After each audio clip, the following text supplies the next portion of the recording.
धेनुकासुर नाम का एक असुर रहता है वृंदावन में। ये धेनुकासुर जो है ये गधे के रूप में था। भगवान को जब ये बात पता चली, ग्वाल बालों ने आकर के कही, बोले लाला एक धेनुकासुर नाम का एक दैत्य रहता है, वो अपने बगीचे में खेलने नहीं जाता, उसके बगीचे के आसपास यदि कोई पहुंच जाए तो वो मारने आ जाता है, तू वाको वध कर दे। लेकिन ठाकुर जी के मन में कोई और लीला चल रही है। लाल जी कह रहे हैं धेनुकासुर का वध मेरे हाथों होना जरूरी नहीं है, मेरे हाथों यमुना को अपवित्र करने वाला विशैला जो नाग है कालिया, उसका वध होना बहुत जरूरी है। और कालिया के वध के लिए दाऊ दादा का हमारे साथ में वन ना जाना बहुत जरूरी है। क्यों? बोले बलराम जी कौन है? शेषावतार, शेष नाग ही तो हैं। और बोले नाग के सामने दूसरे नाग को मारेंगे, उसको देखने में अच्छा थोड़ी लगेगा। वो कितने भी हमारे बड़े भैया हों, लेकिन अपनी जात का पक्ष तो लेंगे, अपनी प्रजाति का पक्ष तो लेंगे। ऐसी कोई लीला की जाए कि दाऊ दादा हमारे साथ एक दिन वन जाने से चूकें और हम कालिया नाग को मारें। अच्छा ठाकुर जी ये लीला क्यों कर रहे हैं? बहुत ध्यान से सुनना। बदला लेना चाह रहे हैं बलराम जी से। बड़े भैया और छोटे भैया, दो भाई जिस घर में होते हैं उनको पता होगा, बड़ो भैया हमेशा कहा करे छोटे भैया को चिढ़ाते ही रहे। और ठाकुर जी को बहुत चिढ़ाते हैं दाऊ दादा, इतना चिढ़ाते हैं, इतना चिढ़ाते हैं, सूरदास जी ने तो एक पद लिख दिया। ठाकुर जी ने समस्त बाल वालों से कहा भैया देखो धेनुकासुर का वध हम नहीं करेंगे, यदि धेनुकासुर को मरवानो है तो दाऊ दादा ते कहो, हम अकेले थोड़े ही हैं बलवान, दाऊ दादा भी तो बलवान है। सब ग्वाल बाल दौड़े दौड़े दाऊ दादा के पास गए, बोले दाऊ दादा आपके बल की तो कहा कही जाए, आप तो इतने बलवान हो, ऐसे हो वैसे हो, खूब प्रशंसा की। हर बार असुरन को कन्हैया मारे, आप कब मारोगे? दाऊ दादा बोले हम तो कोई कहवे ही ना है, हमें कोई बतावे ही ना है, कोई असुर को मारनो, हमें बताओ तो हम मारे। तब सबने बताई, बोले धेनुकासुर नाम का एक दैत्य आया है वृंदावन में, आप उसको मार दो। दाऊ दादा ने तो महाराज कसली अपनी कमर, बोले अभी बता मैं कहाँ है धेनुकासुर, अकेलो कन्हैया बलवान थोड़ी है, हम भी कम थोड़ी है कन्हैया थे। अब यहाँ दाऊ दादा सब ग्वाल बालों के संग जा रहे थे। ठाकुर जी ने मधुमंगल को बुला, बोले सुन यहाँ पे दाऊ दादा जैसे ही धेनुकासुर को वध करे ना, पूरे वृंदावन में हल्ला मचा दियो, बोले दाऊ दादा ने गधा मारो, यूं मत कहियो असुर मारो। पूरे वृंदावन में हल्ला मचवा दी और सबंत कह दियो दाऊ दादा ते छुए नहीं, गधा को मार के आए। मधुमंगल बोलो मुंह को कहाँ मिलेगा? बोले बढ़िया दूध पिवाऊंगा तो, और तू कहेगा छाछ पिवाऊंगा, दही दे दूंगा, मक्खन खवाऊंगा अपने हाथ से, तू मेरे बस इतना काम कर दे। मधुमंगल बोलो ठीक है कर दूंगा। अब महाराज दाऊ दादा धेनुकासुर को मारने के लिए गए। साधारण गधा नहीं था, विशाल विकराल गधा, एक पूरा वन उसके वश में था, आज भी वो वन है। जैसे ही दाऊ दादा को धेनुकासुर ने देखा, दूर से ही महाराज दुलत्ती उठाता हुआ धेनुकासुर आया। दाऊ दादा ने दांव पेच खेला, उसके भीतर नीचे से जाकर के उसकी दो टांगों को पकड़ के आसमान में 4-5 बार घुमा घुमा के एक वृक्ष के घुमा घुमा के एक वृक्ष के पास जाकर के फेंक दिया। वृक्ष से टकरा करके धेनुकासुर का वध हो गया। अब दाऊ दादा सोच रहे हैं लाला हमारो इतने सारे राक्षसन को मारे, सब लोग याकू कंधा पे उठा करके सब नाचे, गाँव में धूम मचावे, पूरे ब्रजमंडल में पुष्प वर्षण होवे, गोपी अटारीन ते फूल बरसा में सब स्वागत करें लाला को, आज वैसे ही स्वागत मेरो होवेगो। श्रीदामा आदि सब सखाओं से ठाकुर जी ने कही तुम लोग खूब जय जयकार करते हैं इनकी, और मधुमंगल से कही तू पहले भाज के सबन को बता दियो गधा को मार के आ रहे हैं। अब तो श्रीदामा तन सुखा मन सुखा धन सुखा सबरे ठाकुर जी के सखा दाऊ दादा की खूब प्रशंसा कर रहे हैं। जय हो दाऊ दादा की जय हो, बलभद्र भैया की जय हो, शंकरषण भैया की जय हो, खूब प्रशंसा कर रहे हैं। दाऊ दादा कह रहे हैं अब वृंदावन आवे वारो है, समस्त गोपियां छत पे खड़े है के पुष्प बरसाएंगी, यशोदा मैया मेरी आरती उतारेगी, रोहिणी मुंह को हृदय से लगावेगी, कन्हैया मुंह को दंडवत प्रणाम करेगा, आज मैंने भी राक्षस मारो। लेकिन यहाँ जैसे ही दाऊ दादा वृंदावन में पहुंचे, गोपियां सामने से निकले और मुंह पे हाथ धर के खूब जोर से हंसे, ग्वाल बाल बगल से निकले तो हंसी मजाक करते हुए निकले, अरे दाऊ दादा तुमने तो नाक कटा दी आज हमारी। अटारीन पे गोपियां सब खड़ी हैं लेकिन मुंह को ढक करके खड़ी और जोर जोर से हास परिहास कर रही हैं। दाऊ दादा जिस गली से निकले वहां यदि समूह होता सब अरे भागो भागो भागो, यदि छुबियों मत गधा को मार के आयो है। दाऊ दादा के नेत्र लाल पड़ गए, आंसू निकलने लगे, रोते भय पहुंच गए यशोदा मैया, सब समझ गए किसने किया ये काम। रोते रोते गए यशोदा मैया से जाके बोले, रोते रोते गए यशोदा मैया से जाके बोले आज लाला ने मेरी ऐसा अपमान करवाया पूरे वृंदावन में, मैया मैंने राक्षस मारो, मैंने दैत्य मारो, भले ही वो गधा के रूप में हो लेकिन राक्षस हटाओ। और कन्हैया ने पूरे वृंदावन में झूठी खबर फैला दी कि मैंने गधा मारो है। दोनों भैया में हाथापाई हेन लगी, दोनों लड़न लगे। यशोदा मैया आई, दोनों के बीच बचाव कियो, दूर दूर किए,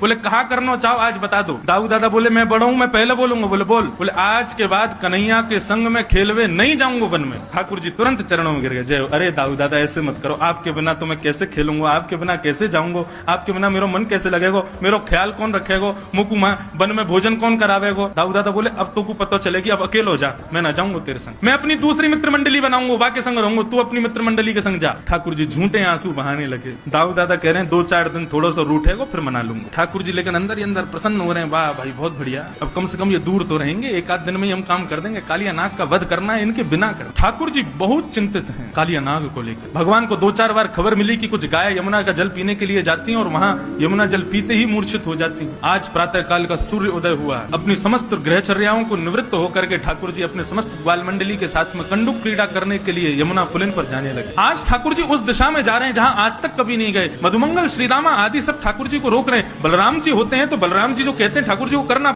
बलराम जी होते हैं तो बलराम जी जो कहते हैं ठाकुर जी को करना पड़ता है, लेकिन आज रोकने वाला कोई नहीं। श्रीरामा कहते हैं लाला आज हम दूसरी तरफ क्यों जा रहे हैं? बोले आज हम यहीं खेलेंगे। वहां खेलते खेलते हार गए। सब ग्वाल बाल कहते हुए जा रहे हैं लाला यहाँ मत जा, हमने सुनी है यहाँ पे कोई कालिया नाग रहे और वाक्य कारण गैया और कोई भी ग्वाल बाल यदि वहाँ विचरण करे तो मूर्छित रह जाए। हमने तो सुनी है ऊपर से कोई पक्षी भी उड़ के चलो जाए तो वाको भी मरना है जाए, इतना विष निकला है यमुना जी में थे। अरे ठाकुर जी बोले सब बनी वही बात है, कोई यमुना में कूद के स्नान ना करे, यहाँ हमारे सबने भ्रम फैला रखो, ऐसा कछू ना है, चलो मेरे साथ। जैसे ही पहुंचे बंजर भूमि, दूर दूर तक केवल काली रेत दिखाई दे रही है। सब ब्रजवासी बालक घबरा रहे हैं, लेकिन ठाकुर जी के हृदय में जो भाव है वो ठाकुर जी को पता है। कंडुक क्रीड़ा करते करते इस प्रकार से क्रीडन किया कि मधुमंगल श्रीदामा की जो गेंद थी ठाकुर जी ने उसको यमुना जी में फेंक दी। जैसे ही यमुना जी में जाकर के गेंद गिरी है, ठाकुर जी ने अपनी माया से ही श्रीदामा के हृदय में प्रवेश किया और श्रीदामा के माध्यम से जिद करवाने लगे कि मुझको तो वही गेंद चाहिए।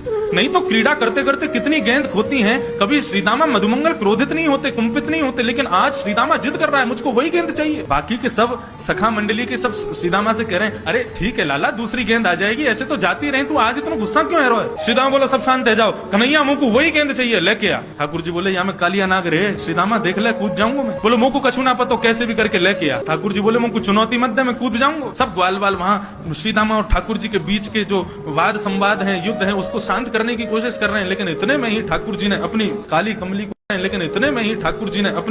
कमली को कसा और एक मल्ल की तरह, एक पहलवान की तरह ठाकुर जी कहते हैं आज या कालिया नाग को ही देखूंगा। कदम पर जैसे ही चढ़े श्रीदामा को स्मृति आई कि ये क्या हो रहा है, लाला तू कदम पे काई को चढ़ो? बोले तेने कही ना तुमको गेंद चाहिए, मैं गेंद लेके आऊंगा। अब तो श्रीदामा कहने लगा, बोले नहीं नहीं लाला यहाँ मत कूदियो, तू वापस आ जा। इतना कहना ही हुआ कि ठाकुर जी ने कदम के डाल से एक छलांग मारी और सीधे काली देह में प्रवेश कर गए। काली देह में भीतर प्रविष्ट हो गए ठाकुर जी। सब ग्वाल बाल त्राहिमाम चिल्लाते हुए दौड़े वहां से वृंदावन की ओर। सब ब्रजवनिताओं को बुलाने के लिए, ब्रजवासियों को बुलाने के लिए सब दौड़े। यहाँ काली देह में जैसे ही ठाकुर जी ने प्रवेश किया, प्रवेश करते ही कालिया नाग सो रहा है और कालिया नाग की नाग पत्नियों ने ठाकुर जी का दर्शन किया। नाग पत्नियां मन में विचार कर रही है ये कौन आया यमुना जल में? बोले प्रेक्षणीय है कोई, मतलब उससे नजर हटा नहीं पा रही है। इतना सुंदर सुकुमार, एक छोटा सा कुमार बालक है। ऐसे सुंदर सुकुमार ठाकुर जी को देख करके नाग पत्नियां मोहित हो गई। तभी ठाकुर जी भीतर प्रवेश करते हैं और नीचे देखते हैं कि कालिया नाग सोया हुआ है। वेग से जाते हैं ठाकुर जी और उसके सोए हुए फण के ऊपर अपना पाद प्रहार करते हैं और उस प्रहार से कालिया नाग विशाल रूप धारण करके ठाकुर जी के सामने खड़ा हो जाता है। विशाल विकराल कालिया नाग ठाकुर जी के सामने खड़ा हो गया। जैसे ही ठाकुर जी को देखा, कुछ सोचता तो बाद में सबसे पहले फण मारा। जैसे ही फण मारने के लिए आगे बढ़ा, ठाकुर जी 2 कदम पीछे को हट गए। जैसे ही पीछे हटे तो फण जाकर के ठाकुर जी के चरण के अंगुष्ठ के अग्रभाग में लगा। पीछे हट गए ठाकुर जी। जैसे ही नीचे फण मारा तो फण नीचे जमीन में लगा, उससे और ज्यादा लग गई कालिया नाग के, तो और कुंपित हो गया, क्रोधित हो गया। सब दौड़े दौड़े आए। जैसे ही पूरे वृंदावन में पता चला कि ठाकुर जी काली देह में कूद गए हैं, छोटे छोटे बालक, बड़ी वृद्ध माताएं, युवती, गोपियां सब दौड़े हैं यमुना पुलिन की ओर। और ऐसा वर्णन करते हैं कि दौड़ करके वहां खड़े होकर देख नहीं रहे, सब दौड़ करके काली देह में कूदने को ही तत्पर हो रहे हैं। इतने में ही बलराम जी पहुंचे और बलराम जी ने जाकर के काली देह के किनारे पर समस्त गोपांगनाओं को, समस्त ब्रजवासियों के चरणों में प्रणाम करके सबको रोका। जैसे ही कालिया नाग ने अपने फन उठा करके ठाकुर जी की ओर अपने फन को झुकाया और जैसे ही डसने को आगे बढ़ने लगा, बलराम जी ने ऊपर से ही ठाकुर जी को देख लो, कन्हैया इतनी प्रतीक्षा किस बात की कर रहे हो? अरे इस काली नाग को मजा क्यों नहीं चका देते? जब बलराम जी ने ये आश्वासन दे दिया कि हमको कोई दिक्कत नहीं है, तुम कर लो जो करना है, ठाकुर जी ने तुरंत अपना वेग से शरीर फुलाना शुरू किया। कालिया नाग की नस नस ढीली हो गई। कालिया नाग को लगा यदि अभी मैंने इस बालक को नहीं छोड़ा तो पूरा शरीर फट जाएगा मेरा। तुरंत अपने शरीर को ढीला कर दिया कालिया नाग ने। 101 फण है उसके, अपने प्रत्येक फण से जीव को बाहर निकालता है ठाकुर जी का। ठाकुर जी को दसने के लिए ठाकुर जी ने उसकी जितनी जीव बाहर आ रही थी समस्त जिह्वाओं को एक साथ पकड़ा और पकड़ करके जिस प्रकार रथ हाँकता है कोई घोड़ों के पीछे खड़ा होकर, ठाकुर जी ऐसे ही समस्त जीवों को पकड़ करके कालिया नाग के मस्तिष्क पर चढ़े, खींच लिया जोर से। जैसे ही ठाकुर जी ने जीव को खींचा, कालिया नाग ढीली हो गई। कालिया नाग को लगा यदि अभी मैंने इस बालक को नहीं छोड़ा तो पूरा शरीर फट जाएगा मेरा। तुरंत अपने शरीर को ढीला कर दिया कालिया नाग ने। 101 फण है उसके, अपने प्रत्येक फण से जीव को बाहर निकालता है ठाकुर जी का, ठाकुर जी को डसने के लिए। ठाकुर जी ने उसकी जितनी जीव बाहर आ रही थी समस्त जिह्वाओं को एक साथ पकड़ा और पकड़ करके जिस प्रकार रथ हाँकता है कोई घोड़ों के पीछे खड़ा होकर, ठाकुर जी ऐसे ही समस्त जीवों को पकड़ करके कालिया नाग के मस्तिष्क पर चढ़े, खींच लिया जोर से। जैसे ही ठाकुर जी ने जीव को खींचा, कालिया नाग अपनी अन्य मुखों से जीव निकाल करके ठाकुर जी को डसने लगा। ठाकुर जी बोले ऐसे नहीं मानेगो, याकू मजा चकाने ही पड़ेगा। जिस जिस मुख से अपना फण बाहर निकालता है उस फण पर ठाकुर जी अपनी एड़ी दबाते हैं, चरण नहीं रखते हैं, अपने चरण के पिछले भाग से उसके मस्तिष्क को रोंदते हैं। अब 101 फण वाला कालिया नाग कभी पहली जीव को निकाले, कभी 10वीं जीव को निकाले, कभी 80वीं जीव को निकाले। जिस जिस जीव को कालिया नाग निकाले ठाकुर जी उतनी द्रुत गति से उसके मस्तिष्क पर प्रहार करते हैं। आकाश मार्ग से समस्त देवता पुष्प वर्षण कर रहे हैं। तभी क्या देखती हैं नाग पत्नियां? कालिया नाग के मुख से, नाक से, कान से, हर स्थान से जितने छिद्र हैं उसके मुख में सब जगह से रक्त की धार बह रही। नाग पत्नियों ने सोचा कि यदि अब ठाकुर जी से प्रार्थना नहीं की तो हमारे पतिदेव मारे जाएंगे, मर जाएंगे।